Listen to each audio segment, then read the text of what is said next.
हे मुनिवर नमोस्तु नमोस्तु नमोस्तु। इस पावन धरा पर यह संकट समाधान का सत्र नमोस्तु पूर्वक अपन प्रारंभ करें। प्रथम प्रश्न के लिए मैं आवाज दे रहा हूं गुणायतन ट्रस्टी राजेश जी सीमा जी मड़वैया, उनके सुपुत्र शशांक जी निकिसा जी जैन मुंबई से अपने बीच में यहाँ पर उपस्थित हैं। नमोस्तु महाराज जी, नमोस्तु नमोस्तु। इच्छामि इलक जी। महाराज जी, मेरा क्वेश्चन ये है कि यदि किसी को 2-3 मिनट में जैन धर्म की प्राचीनता और उसकी सार्थकता के बारे में किसी को बताना हो तो उसको किस प्रकार से बता सकते हैं? इस संज्ञा का समाधान। 2-3 मिनट में जैन धर्म की प्राचीनता और सार्थकता बताना है तो इन 4 वाक्यों को आप बता सकते हैं। सबसे पहली बात, पहला वाक्य, जैन धर्म भारत का प्राचीनतम धर्म है। वेदों, पुराणों, बौद्ध धर्म ग्रंथों में इसका उल्लेख मिलता है। हड़प्पा मोहनजोदड़ो की खुदाई से प्राप्त अवशेष तथा अन्य पुरातात्विक अभिलेखों से जैन धर्म की प्राचीनता सिद्ध होती है। विद्वानों ने जैन धर्म को भारत का प्राचीन धर्म ही नहीं प्राग वैदिक धर्म निरूपित किया है। अनेक प्राच्य और पाश्चात्य विद्वानों ने इस पर अपना स्पष्ट मंतव्य जारी किया है। जिन्हें विशेष जानना है वो हमारी कृति है जैन धर्म और दर्शन, उससे इसका अवलोकन कर सकते हैं। जैन धर्म की सार्थकता की बात अगर पूछे तो उन्हें भी इन 4 वाक्यों में हम निरूपित कर सकते हैं। जैन धर्म एक ऐसा धर्म है जो सभी को सहज, शांत, स्वस्थ और संतुलित जीवन शैली जीने का रास्ता देता है।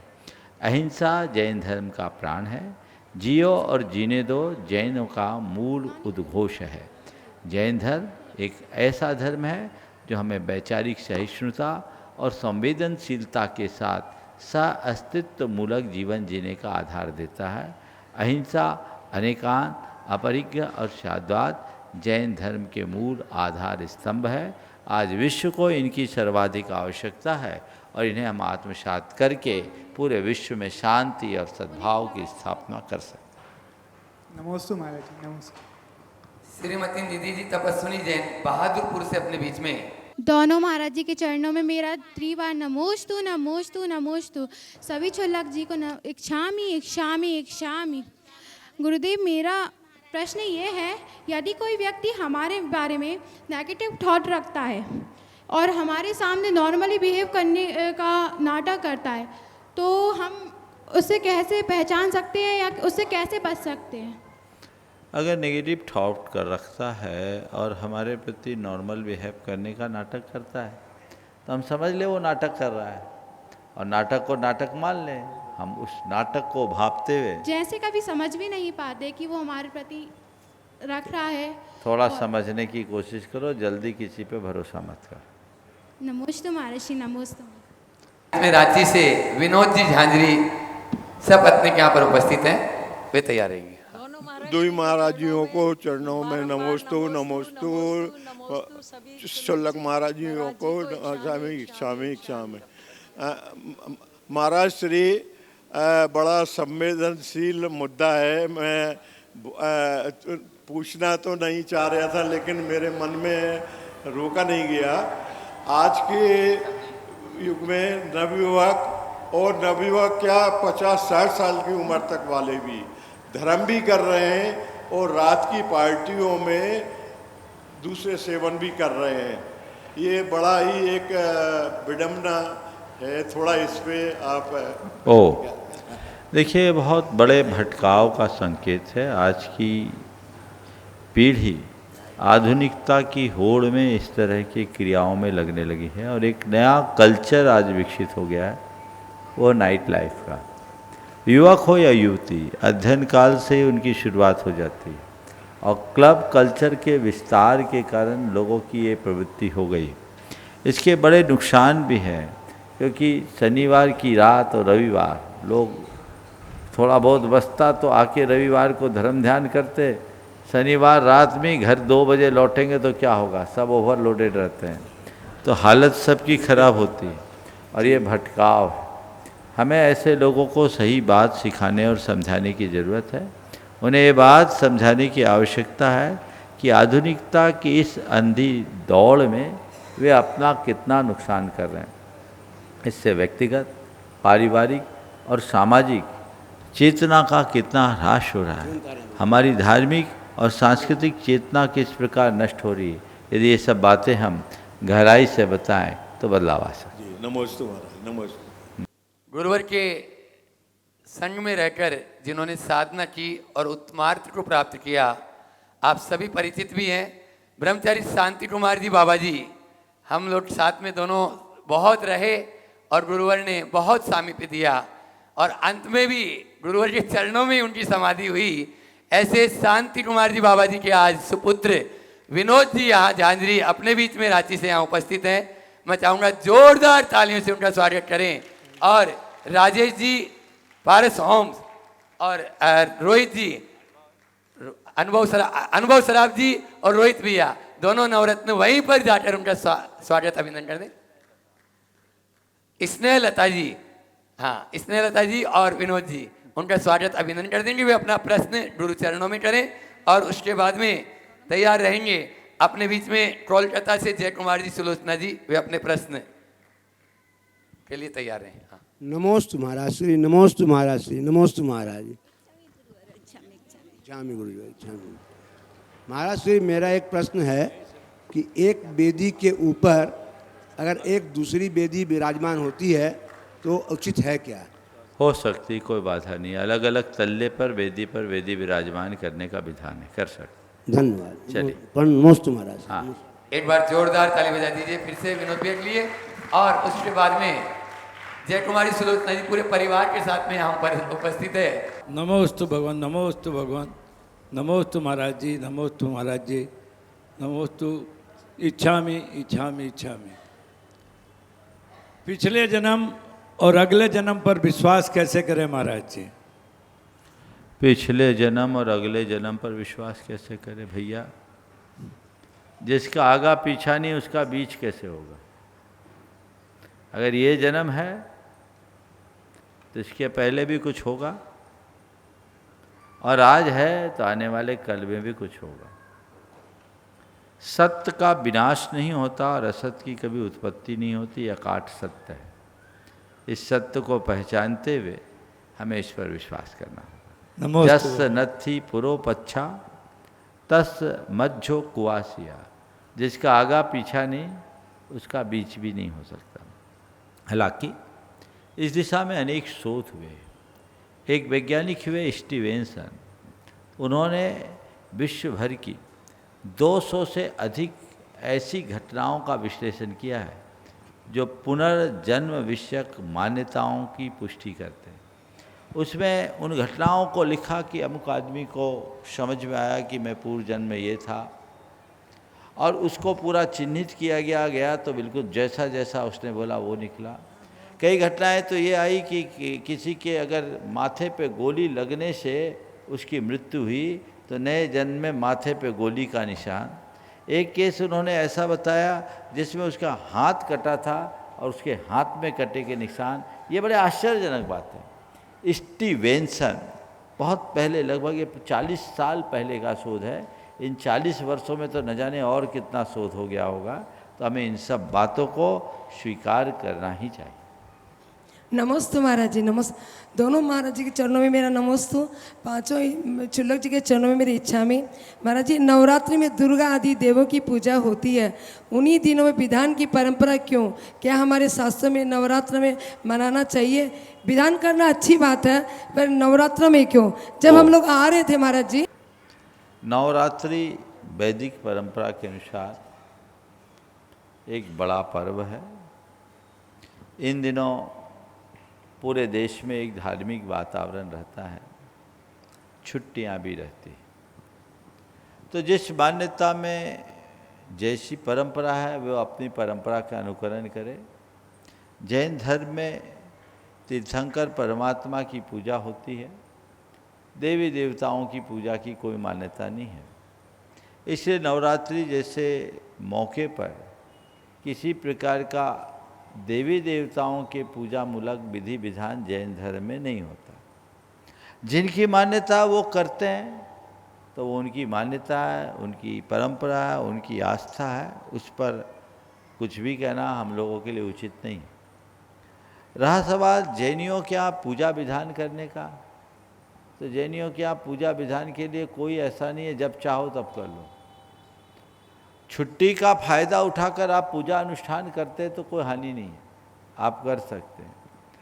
लेकिन संदर्भ अगर इस तरीके से जोड़ते हैं और लोग ये सोच करके कहे कि उस मान्यता का अनुकरण करते हुए कर रहे हैं, तो ये थोड़ा भ्रम उत्पन्न करने वाला हो सकता है। तो हमें समाज को इस भ्रांति से बचाना चाहिए। चूँकि बरसात के बाद आसोज में शरद ऋतु आती है, प्रकृति एकदम अनुकूल हो जाती है, तो हमारे देश में परंपरा रही इन दिनों लोग फिर खुल करके आगे आए, धार्मिक अनुष्ठान किए। कुछ लोग कहते हैं कि भरत चक्रवर्ती ने आश्विन शुक्ल प्रतिपदा से 9 दिन तक चक्ररत्न की पूजा अर्चा की थी, तो वो वही कारण था दिग्विजय की शुरुआत के लिए। अब हमारा सही समय आ गया, सावन भादों में तो कहीं जाते आते नहीं, आसोज में 15 दिन के बाद ये उसने पूजा आराधन किया और काम कर लिया। तो उसको उस तरीके से करने में कोई हानि नहीं है कि हम छुट्टी का लाभ लेकर के करें। अगर कोई विधान पूजन करते तो कभी भी कर सकते, जब मौका मिल जाए। लेकिन इस तरह की नवरात्रियों की मान्यता जैन धर्म में नहीं। अनिल जी, अमिता जी, दुर्गापुर शिरोमणि संरक्षक गुणायतन, वे अपना प्रश्न गुरु चरणों में करें और तैयार रहेंगी सेजल जैन, पंचशील नगर, भोपाल। दोनों गुरुदेव के चरणों में अनंतोबार नमोस्तु नमोस्तु नमोस्तु। सभी क्षुल्लक जी महाराज के चरणों में इच्छामी इच्छामी इच्छामी। गुरुदेव, सुख, शांति और आनंद, ये तीनों समानार्थक शब्द लगते हैं, पर क्या ये अलग अलग हैं? और अगर अलग अलग हैं तो इनका अलग अलग स्वरूप क्या होना चाहिए? बहुत क्या अच्छा। है? देखो, सामान्यतः सुख, शांति और आनंद को लोग एकार्थक मानते हैं, पर तीनों शब्द अलग अलग हैं तो इनके अर्थ भी अलग अलग हैं। हम तीनों शब्दों को समझें। सुख क्या है, शांति क्या है, आनंद क्या है? सुख और दुख का संबंध हमारी इंद्रिय चेतना से। सु और ख से सुख बना है। ख यानी इंद्रिया, जो हमारी इंद्रिय चेतना को अनुकूल लगे उसका नाम सुख, और जो हमारी इंद्रिय चेतना को प्रतिकूल लगे उसका नाम दुख। तो सुख और दुख का संवेदन हमारे मन से जुड़ा होता है। हम जिन स्थितियों में कभी सुखी होते हैं, उन्हीं स्थितियों में हम कभी दुखी भी हो जाते हैं। तो ये सुख दुख का खेल तो चलता रहता है। ये हमारी इंद्रिय चेतना से जुड़ा हुआ है। शांति अल्पकालिक भी होती है और दीर्घकालिक भी होती है। कभी मन में कोई आवेग, उद्वेग, उफान आया और फिर या तो अपने अंदर के उद्वेग को, उबाल को निकाल दिया तो मन शांत हुआ, अब शांति हो गई। अथवा किसी ने हमें मोटिवेट करके हमें ठंडा कर दिया, अब शांति हो गई। ये भी शांति हमारे मानसिक उद्वेग से जुड़ी हुई। तो ये एक शांति है जो बाहर है। लेकिन इन सब चीज़ों से उच्च स्तर का जो शब्द है वह है आनंद। सुख दुख में परिवर्तित हो सकता है, शांति अशांति में बदल सकती है, पर आनंद का कोई विलोम नहीं है। आनंद का मतलब क्या है? आनंद शब्द संस्कृत के नंद धातु में आ उपसर्ग पूर्वक मत प्रत्यय से बना है। आनंद इसका अर्थ होता है, नंद का अर्थ होता है संतुष्ट रहना, प्रसन्न रहना। हर स्थिति में संतुष्टि और प्रसन्नता को बनाए रखने का नाम आनंद है। तो आनंद का कोई उल्टा नहीं। सुख कब दुख बन जाए, शांति का स्थान कब अशांति ले ले, कोई पता नहीं। पर आनंद तो आनंद है। सुख में भी आनंद और दुख में भी आनंद हो सकता है, शांति में भी आनंद और अशांति में भी आनंद हो सकता है। यदि हमारा मन सब चीज़ों में राजी है तो आनंद ही आनंद है। तो आनंद हमारी चेतना का उत्कृष्ट रूप है। नमोस्तु गुरुदेव, नमोस्तु नमोस्तु। सेजल जैन, पंचशील नगर, भोपाल से। श्री राजों के चरणों में कोटि कोटि नमोस्तु, छुल्लक जी के चरणों में इच्छामी। महाराज श्री, मेरा प्रश्न यह है, संबंधों को जोड़ता है तोड़ता भी साथ है, मोबाइल और सोशल मीडिया बन गया है आज का साथी। गुरुदेव बताइए इसका उपयोग कैसा हो सही कि साधन भी बने और साधना भी हो नई। मोबाइल और सोशल मीडिया ने युवाओं को जोड़ने के साथ साथ तोड़ भी दिया है, ऐसे में समय का इसका सही दिशा में उपयोग कैसे किया जाए? मोबाइल और सोशल मीडिया का सही उपयोग कैसे किया जाए, बात सही है। इसके माध्यम से आप जितने कनेक्ट हुए ना उतने ही कन्फ्यूज भी हुए। ये हमें एक आभासी दुनिया में लगा दिया। इन सब का एक ही उपाय है, वह है औचित्य का बोध। मैं जो कह रहा हूँ, कर रहा हूँ, उपयोग में ला रहा हूँ, उसका औचित्य क्या है, वह कितना उचित है, बस इतना देख लो। उसका औचित्य क्या, वो कितना उचित है। जो उचित है उसे अपनाओ और जो अनुचित है उससे दूरी बनाओ। समझदारी इसी को बोलते हैं। और समझदारी इतना सब कुछ जानने के बाद भी जो अपनी समझदारी खो दे उनको कौन बता सकता है। आज एक बहाव है जो भटकाव का कारण बन रहा है। आज भी पश्चिम में लोग सोशल मीडिया के प्रति बहुत अवेयर होना शुरू कर दिए। भारत अभी थोड़ा पीछे। लोग वो देख रहे हैं कि इसके दुष्परिणाम क्या है।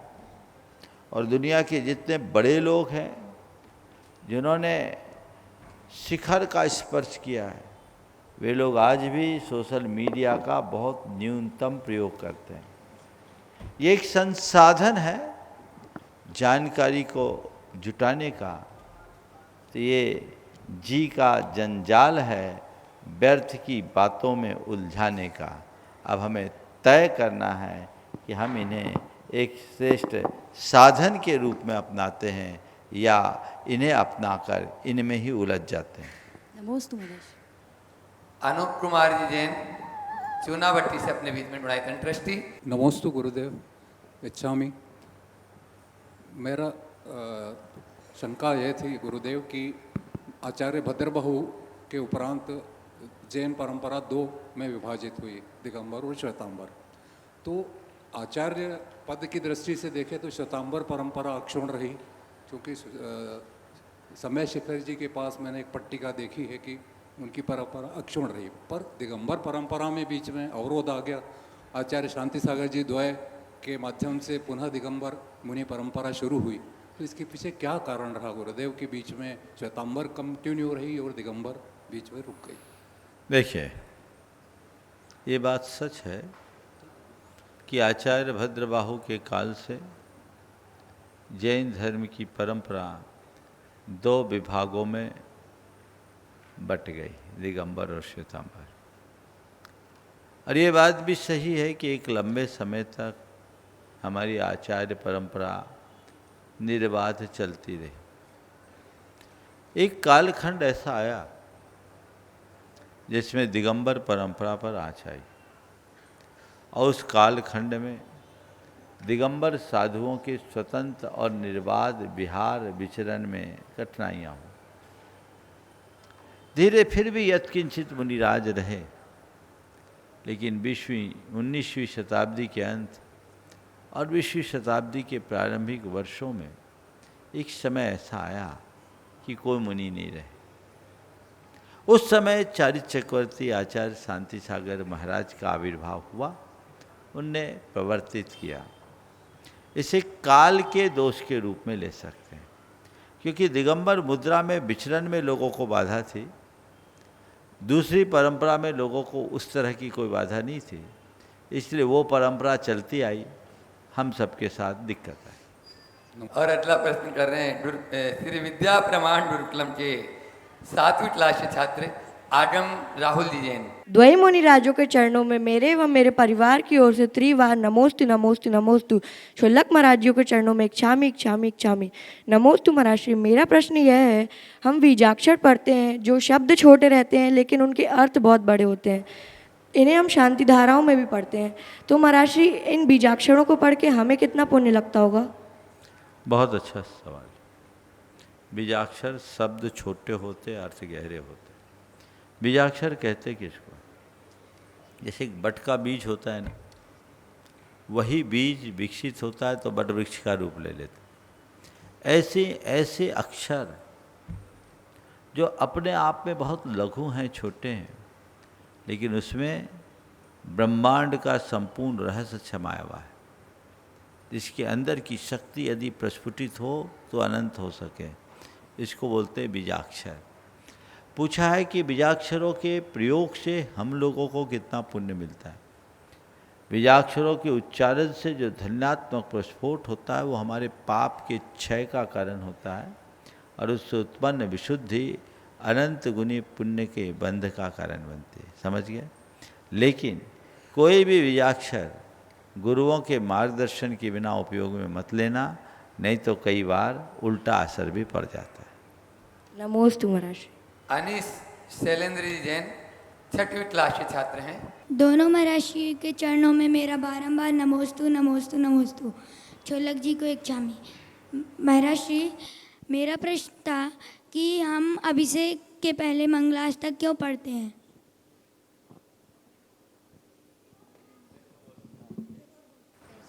बोलो। महाराज जी, मेरा प्रश्न था कि हम अभिषेक के पहले मंगलाष्टक क्यों पढ़ते हैं? मंगलाष्टक क्या है? मंगल कामना से पढ़ा गया अष्टक, जिसमें हम पंच परमेष्ठी की आराधना करते हैं। मंगलाचरण क्यों करते हैं? पापों के क्षय के लिए, विघ्नों के निवारण के लिए। तो ये अभिषेक की क्रिया हम कर रहे हैं, मंगलाष्टक कर रहे हैं, ताकि ये अभिषेक हम सबके मंगल का कारण बने, हमारे पापों का क्षय हो। समझ गए? चलो। नमोस्तु महाराज। सन के गुलदस्ते के पुष्प शुल्लक सुवर्ण जी महाराज अपने प्रश्न द्वारा से प्रलाभान्वित कर रहे हैं और उसके पूज्य द्वयमुनि राज श्री के श्री चरणों में बारंबार नमोस्तु।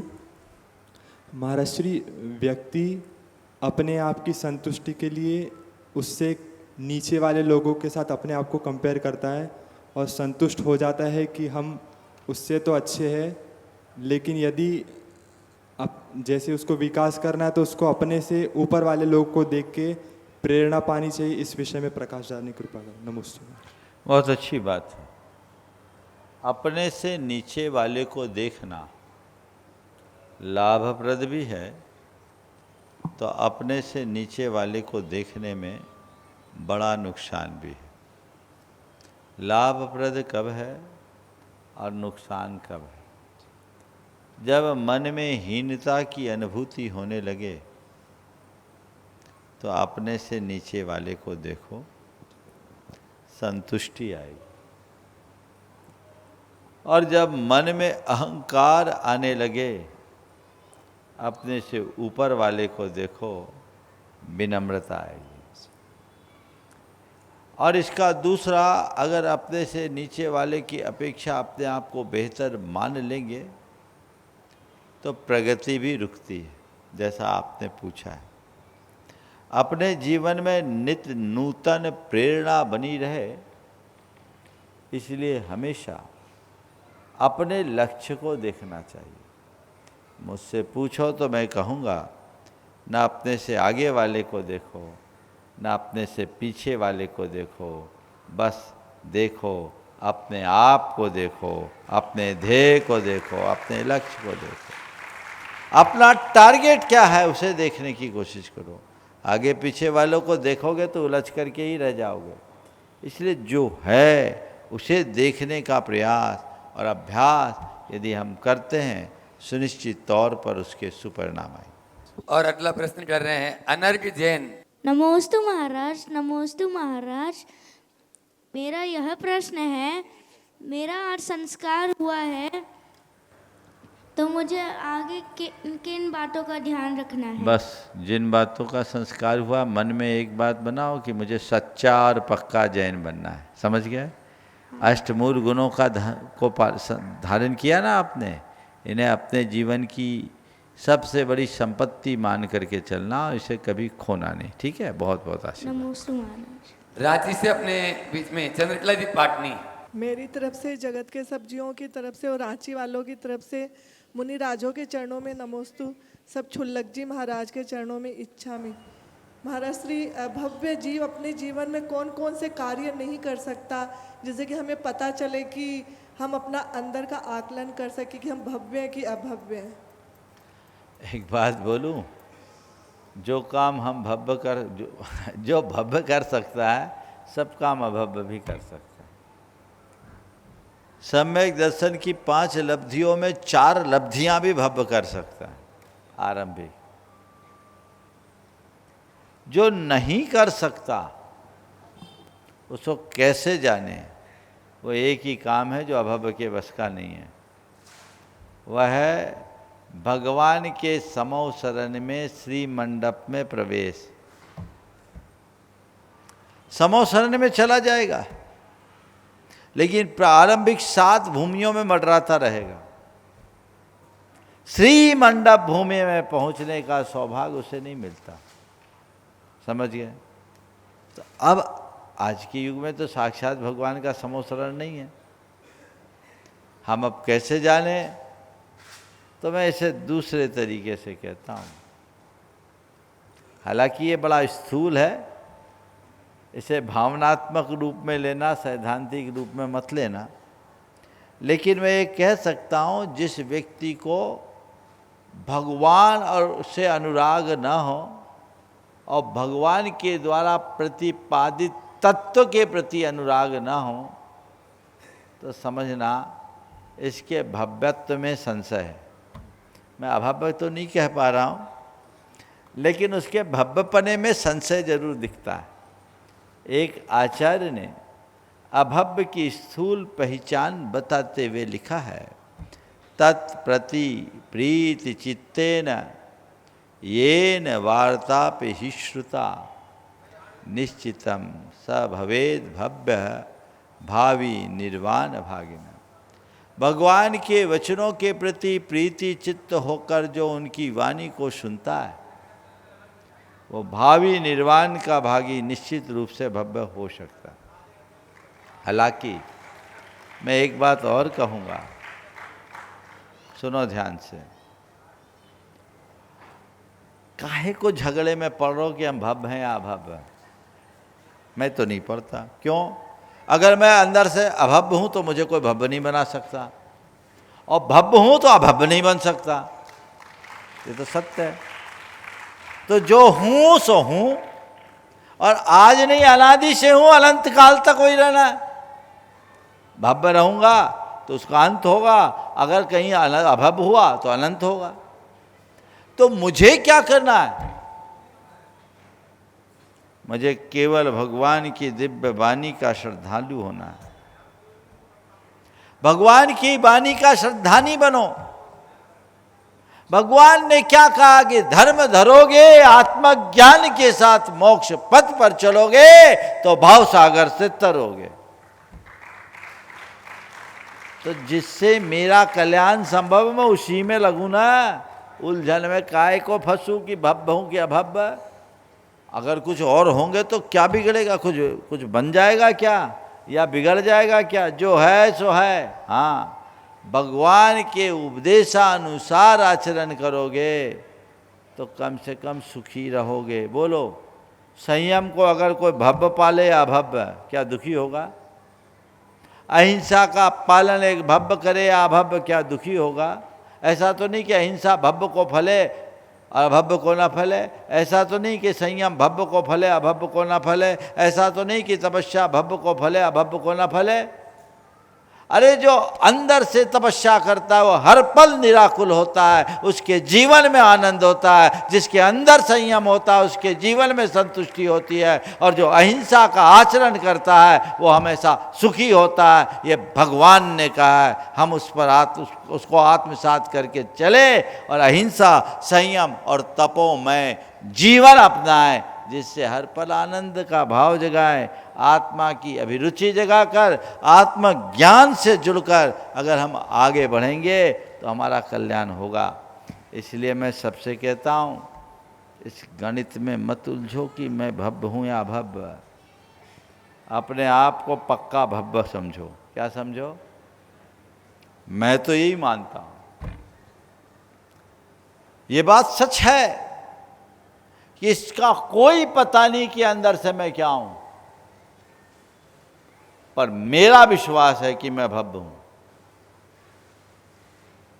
और मैं उसी विश्वास से जी रहा हूं।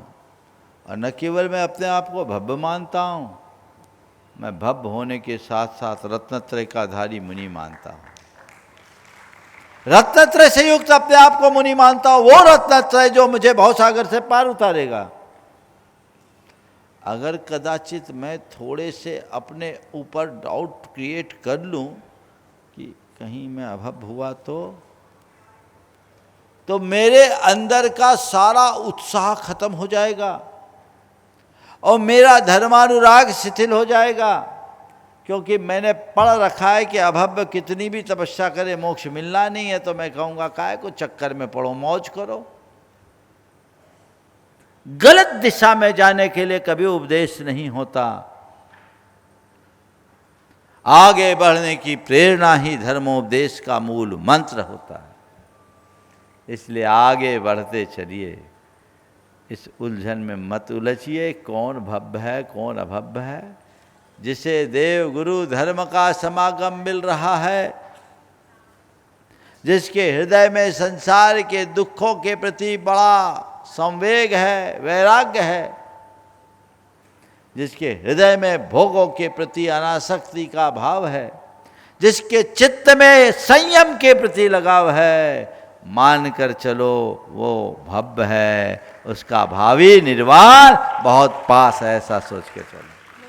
अनिमेश जी डोमिया वे अपना प्रश्न करें, और संस्कार जी जैन वनगांव साथ में ही है, वे भी अपना प्रश्न करेंगे। गुरुदेव के चरणों में मेरा और मेरे परिवार की ओर से नमोस्तु नमोस्तु नमोस्तु। छुल्लक जी के चरणों में इच्छामि इच्छामि इच्छामि।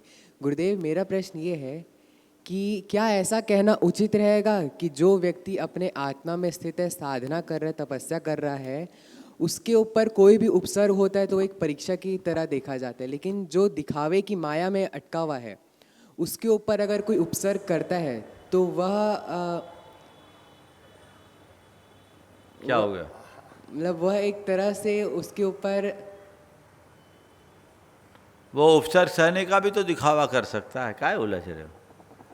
जिसको दिखावा करना है तो दिखावा का हर जगह मौका है। मैंने उपसर्ग सहन किया, इस बात को भी तो दिखाया जा सकता है। जिसको दिखावा ही करना, उसकी हर बात में दिखावट और बनावट होगी, लेकिन जो आत्म तत्व को देख लेता है उसकी हर बात में जीवन की सच्चाई हो। नमोस्तु गुरुदेव। संस्कार जी जैन वनगांव बंधुओं, ये सब वो चेहरे हैं जो अहरनिश सेवा में लगे रहते हैं। एक बार जोरदार ताली बजा दीजिए इन बच्चों के लिए। और उसके बाद में शुभ सचिन जैन इंदौर से अपने बीच में तैयार है। गुरुदेव के चरणों में बारंबार नमोस्तु। गुरुदेव, जिन्हें स्वरों का ज्ञान होता है, स्वरों का ज्ञान होता है, वही गीत गा सकते हैं, और जिस जीव के अंदर भव्यता प्रकट होती है वही निर्ग्रंथ गुरुओं के चरणों में प्रणाम कर सकते हैं। गुरुदेव, ये प्रश्न हम कल पूछने वाले थे, फिर एक विदेशी महिला ने हमारे पोस्ट पे कमेंट किया तो वो प्रश्न हमें आज फिर से पूछना पड़ा कि दिगंबरत्व क्या होता है। उसने हमारी पोस्ट पे कमेंट किया कि ये नग्न क्यों हैं, तो हमने तो उनको बताया कि ये नग्न नहीं है, दिगंबर हैं। तो जब हमने उनको पूरे बताए कि 28 मूल गुण ऐसे होते हैं, ये ऐसे जैन साधु होते हैं, तो वो अचंभ में रह गई। तो और उसके बाद वो पूछते हैं कि दिगंबरत्व की महिमा क्या है और वो क्या अनुभूति होती है, जो इतने हजारों लोगों के सामने आप ऐसे दिगंबर हैं, तो क्या अनुभूति है गुरुदेव आपकी ऐसे? बहुत अच्छी बात, तुमने जो भी बात कही वह बहुत ही सार्थक और संयुक्तिक बात कही। सबसे पहली बात तो मैं आप सबसे कहूँगा, कोई भी व्यक्ति यदि आपसे सवाल करे कि दिगंबर जैन मुनि नग्न क्यों है, तो आप उनसे बड़ी विनम्रता से ये बात कहें कि जैन मुनि नग्न नहीं होते, जैन मुनि दिगंबर होते हैं। नग्न वह है जो निर्वस्त्र है, ये भोगी विलासी भी हो सकता है। नग्न वह है जो निर्वस्त्र है, और दिगंबर वह है जिसने दिशाओं को ही अपना वस्त्र बना लिया। आपने तंतुओं के वस्त्र बनाए, हमने दिशाओं का अपना वस्त्र बनाया, और उसी आवरण में अपनी लज्जा मर्यादा को सुरक्षित रखते हुए हम अपना जीवन जीते हैं। तो पहली बात कि दिगंबर मुनि नग्न नहीं दिगंबर है, ये बात लोगों को समझाना चाहिए। फिर दूसरी बात उनसे कहो, जिन्हें दिगंबर मुनि की नग्नता दिखती है, उनसे निवेदन करो कि एक बार थोड़ी देर के लिए किसी दिगंबर मुनि के चरणों में बैठ करके देखो, और फिर मुझे बताओ तुम्हें क्या लगता है, तुम किससे मिलने गए, किसी नंगे व्यक्ति से या अपनी मस्ती में डूबे रहने वाले किसी संत से। उनकी प्रतिक्रिया बदलेगी। दिगंबर अवस्था अपनी प्राकृतिक अवस्था में जीने का सहज रास्ता है। एक दिगंबर मुनि को क्या लगता है, किसी भी प्रकार का विकल्प नहीं, कोई झंझट नहीं, अपने आप में मगन होने का अवसर, कुछ भी नहीं है। समझ गए? निश्चिंतता और निर्द्वंदता का आधार है ये निर्ग्रंथता, दिगंबर रूप। समझ गए? तो अगर आपसे कोई पूछते कि दिगंबर मुनि को क्या अनुभव होता है, तो उनसे मेरे जैसे साधुओं की ओर से कह देना कि हर पल निश्चिंतता, निर्द्वंदता और निराकुलता की अनुभूति ही इस दिगंबरत्व की सबसे बड़ी महिमा है। निश्चिंतता का मूल आधार, ये बताओ। नमस्ते। शुभ सचिन जी जैन इंदौर से, और महाराज श्री के चरणों में नमोस्तु, छुल्लक जी के चरणों में इच्छामि। महाराज श्री मेरी ये शंका मेरे दादाजी की है। हाँ। उनकी ये शंका है कि क्या कर्म भी की आयु भी एक बंध है। क्या? मेरे दादाजी की ये शंका है कि क्या आयु भी एक बंध है।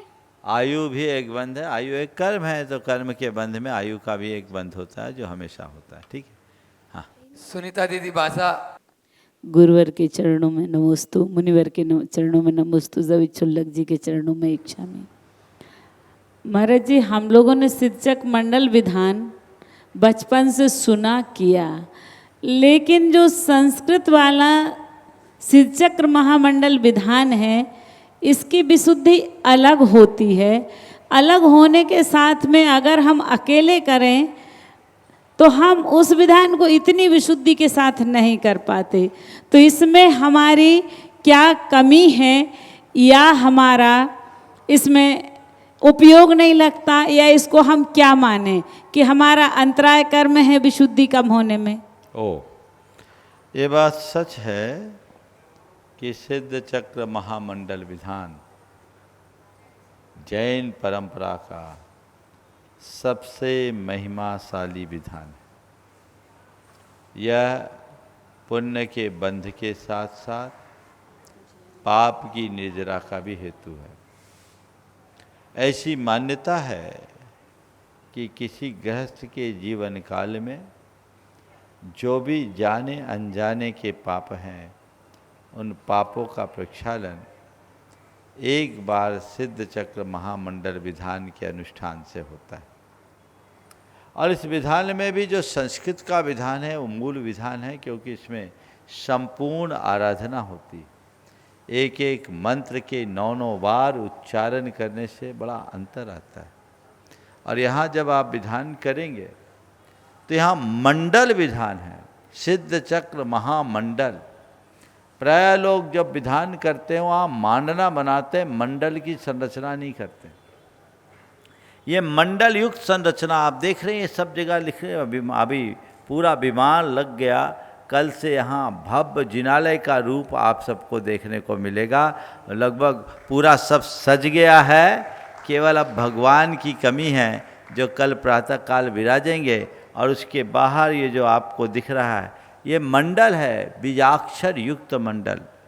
बीजाक्षर युक्त मंडल, मंडल वह होता है जो दिव्य शक्तियों के आह्वान के लिए तैयार किए गए एक गुप्त रेखा चित्र के रूप में होता है। इतने सारे मंडल यहाँ होंगे,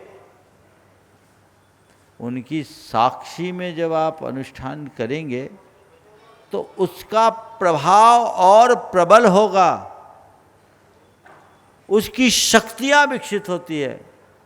मंडल की स्थापना करके जब हम उसका अनुष्ठान करते हैं तो वो दिव्य शक्तियां अपने आप जुड़ती है और उनके निमित्त से हमारी भाव विशुद्धि बढ़ती। तो कल से यहाँ का नज़ारा अलग होगा। कल पहला दिन है, भव्यता के साथ सिद्ध चक्र महामंडल विधान का आयोजन होगा। इस बार 48 मंडलीय सिद्ध चक्र विधान, पहले अष्टानिका में विधान घोषित था पर हमने इसको प्रीपोन्ड कर दिया।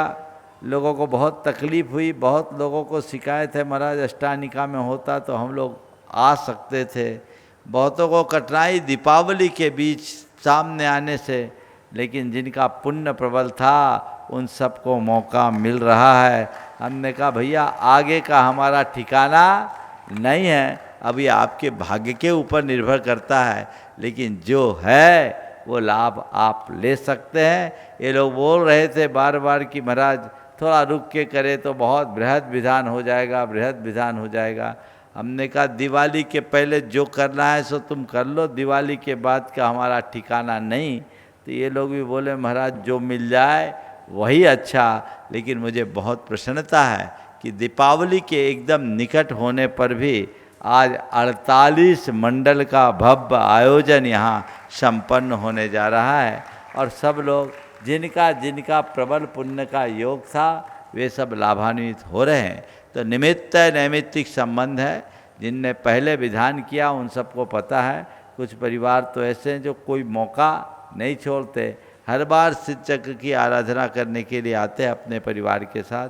आप लोग भी जो लाभ ले पा रहे हैं वो जरूर लें, और जिनको अवसर नहीं मिला है वे आगे अपना पुण्य बढ़ाएं कि मुझे शीघ्र ये मौका मिले और हम इससे लाभान्वित हों।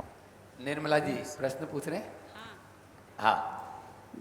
देवमुनि राजों के सानिध्य में मेरा बारंबार नमोस्तु नमोस्तु परिवार सहित महाराज जी मोहित जैन का नमोस्तु स्वीकार करें। और मुझे बहुत प्रसन्नता है कि मैं इस प्रांगण में उपस्थित हूँ। मेरी अस्वस्थता भी थी और विचार भी कम थे। जो अभी आपने बात कही उससे मुझे भी हार्दिक दुख था कि आप अगर अष्टानिका में करते तो बहुत सोने में सुहागा था, लेकिन फिर भी आपने मुझे बुला लिया, या मैं कैसे धन्यवाद करूँ इस बात का। बहुत सुंदर। इस बार अभी से अष्टानिका कल से ही मान लो। बहुत सुंदर, बहुत सुंदर। एक बार जोरदार ताली बजा दीजिए बंधुओं। हाँ सवाल। हाँ महाराज जी, एक मेरी नागपुर में समदिन जी हैं, उनका प्रश्न है कि ये जो सौधर्म इंद्र है तो भगवान के गर्भ कल्याण के बाद तांडव नृत्य क्यों करता है? क्योंकि तांडव नृत्य तो उनके हिसाब से एक वैष्णव धर्म के नाम से विनाश भी ना चाहता। एक्चुअल में तांडव नृत्य कह देते हैं, ये प्रतिष्ठाचार्य लोग कहने लगे। आदि पुराण में तो ऐसा लिखा है कि आनंद नाम का नाटक किया। थोड़ा ध्यान से सुनो भाइयों, अशोक भाई। आदि पुराण में लिखा है आनंद नामक नाटक किया।